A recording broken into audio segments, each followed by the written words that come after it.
stop booing your own players. I couldn't believe that Zach Wilson actually got booed off the field in his second NFL game, first home game, and that game was against the best head coach of all time, who was about 1.2 million against rookie quarterbacks in his career. Zach Wilson handled it like a pro.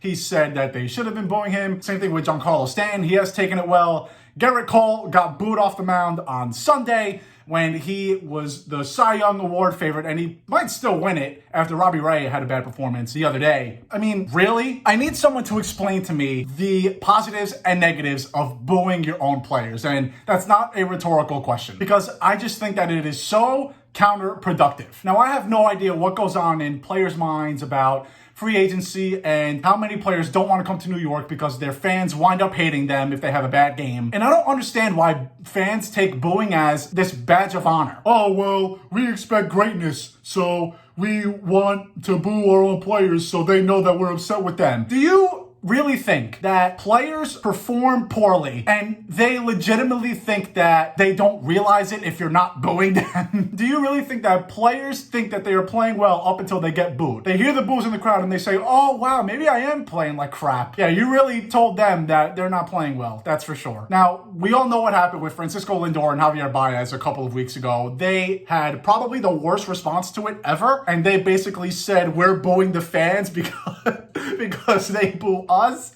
I mean, that's the complete wrong way to go about it. And I've said that if players pick the battle with fans, they will lose 1,000,000 times out of 1,000,000. I get it. What Lindor and Baez did was horrible, and Gerrit and Giancarlo Stanton and Zach Wilson, they all had the best responses possible to getting booed. But don't you want these guys to play well? And I understand that fans are irrational and they don't really think, and it's out of anger. But when fans take booing their own players as a badge of honor, that's where you just lose me. The fact that you are proud to boo your own players. Now, I understand if you are booing someone who is not hustling and clearly not trying, fine, be my guest. And you know what? I understand that going to games is getting more and more expensive year by year, and people pay a lot of hard-earned money to go to these games. A lot of fans can't afford to go to more than 2 games anymore at this point. I get it. You want to voice your frustrations, and that's how you do it. Fine, be my guest. But at the end of the day, what booing does is create more pressure on these guys. And yeah, you could say that they make all the millions of dollars in the world, but money doesn't really solve everything, first of all. And second of all, again, like just think of the amount of pressure that you're putting on these guys that they already have on themselves. This is their livelihood, especially for a guy like Zach Wilson, who eventually wants to make $20-30 million a year. Is he making a lot of money now compared to us? Yeah, sure. But his performance affects his salary in the years going forward. And his performance affects his team. So he obviously wants to play well. So when you boo a 22-year-old kid off the field in his first game, who has never played in New York, but what's hilarious about this whole thing is that fans will complain that this player can't handle New York, can't handle the big spotlight, and it's their own fault. When you boo Zach Wilson or anyone, do you think that they're calm, cool, and collective going into their next at-bat, going into their next drive? Now, Giancarlo Stanton and Gerrit, they clearly have handled it okay. Giancarlo Stanton, while he's not living up to the contract,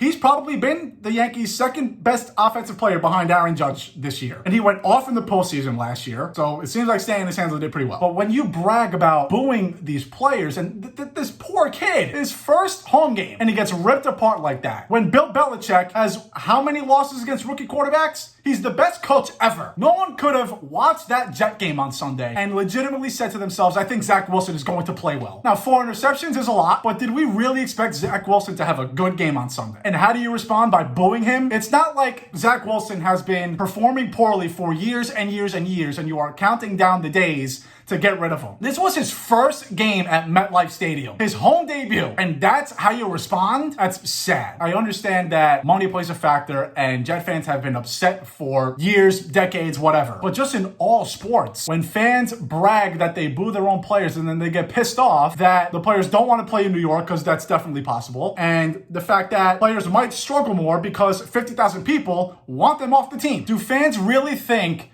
that they are doing something right? Now, if there was a proven science that booing players worked, be my guest. But I think any athlete will tell you, and 2 of them in Queens just did, that them getting booed is the most annoying thing on the planet. Athletes hate 2 things: the media and fans that boo them. Now, I understand that that's what players sign up for, but I just see zero positive in it. And I want someone to show me a science, a study that says that getting booed helped somebody. How do Yankee fans boo Gerrit Cole? Gerrit Cole shut down the Astros a few months ago. Struck out 15 Angels a month ago. When the Yankees needed a good pitching performance, they have gotten it all year with Gerrit Cole. It's the offense's fault that they only have 15 wins in Gerrit Cole starts this year, as opposed to 13 losses. That's not Gerrit Cole's fault. Because in my honest opinion, Gerrit Cole still should win the Cy Young Award. Maybe that's Yankee fan bias there, but booing Gerrit Cole off the mound, the guy who has been the stopper, the guy whose ERA is sub-3, the guy who leads in almost every category in the American League, strikes people out at will, can do whatever he wants on the mound. In my opinion, the second best pitcher on planet Earth behind Jacob deGrom. And that's how you respond. Look, Gerrit Cole sucked. He had a bad game. And I don't think that booing would affect Gerrit Cole much. I think that in his next start, he's going to turn it on because that's how Gerrit Cole is. We've seen Gerrit Cole in psychopath mode. After that performance against the Astros, I was watching that postgame conference and he was so dialed in. I've never seen anything like that before. But again, there's just no positive to it at all, ever. You want to boo the guys who clearly don't want to be there? Fine. I can't remember a time where I have booed my own players, and I don't think that I can't say that I never will, but it just doesn't make any sense to me. You want to do it? Be my guest. Go ahead, but just do it for the right reasons. Physical mistakes are going to happen. Players are going to have bad games. And when they have a bad game, trust me, they know. You're not dropping them any hints. They want to be good more than you want them to be good. So when you keep piling it on like that, it's very, very, very counterproductive. And then it's just so ironic. When Zach Wilson throws for 4 touchdowns, he's going to get a standing ovation. The next time Gerrit Cole pitches in Yankee Stadium, when he throws 7 shutout innings and strikes out 13 batters, he's going to get a standing ovation. People just boo players because they want to. New York fans, I've said this for a long time, I think they just love being upset and I think they love complaining, especially Yankee fans, because they just grew up spoiled. But I just can't believe that we still live in an era